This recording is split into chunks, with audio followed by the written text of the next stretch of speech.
जनवरी 2025 तक double bedroom 2 BHK दरख्वास्तों की यकसुई का मुतालिबा। प्रजावानी प्रोग्राम के मौके पर मनाटी ख़वातीन का बयान।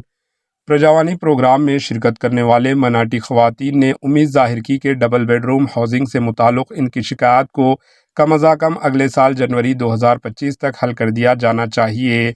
प्रजा भवन में प्रजापालना प्रोग्राम के तहत 383 शिकायतों की दरख्वास्त दाखिल की गई। इसी दौरान बालनगर के मनाटी ख़वातीन ने कांग्रेस रेवंत रेड्डी हुकूमत की जानिब से दरख्वास्तों पर कार्रवाई न करने पर मायूसी का इजहार किया।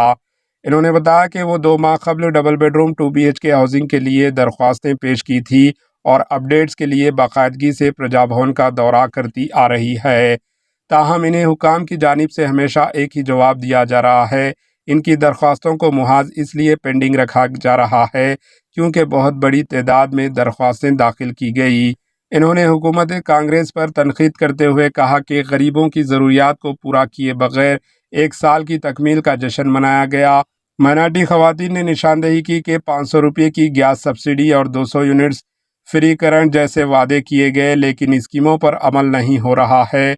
इन्होंने कहा कि शुरू से जिस स्कीम पर अमल किया जा रहा है वो स्कीम ख़वातीन के लिए बस में सफ़र करने की फ्री खिदमत है। मराठी ख़वातीन ने मज़ीद कहा कि इन्होंने इस उम्मीद के साथ वोट दिया था कि हुकूमत कांग्रेस अपने वादे पूरे करेगी। अहदेदारों के मुताबिक प्रोग्राम के दौरान आवाम की जानिब से पंचायत राज और दिहाई तरक्की के महकमे के लिए 126, महकमे मौसलात के लिए 48, महकमे बिजली के लिए 76 व दीगर महकमों के लिए 131 दरख्वास्तें मौसल हुई। Bureau report, AHN news. हमारे AHN न्यूज़ को सब्सक्राइब करिए ताकि आपको नोटिफिकेशंस आते रहे वक्त पर।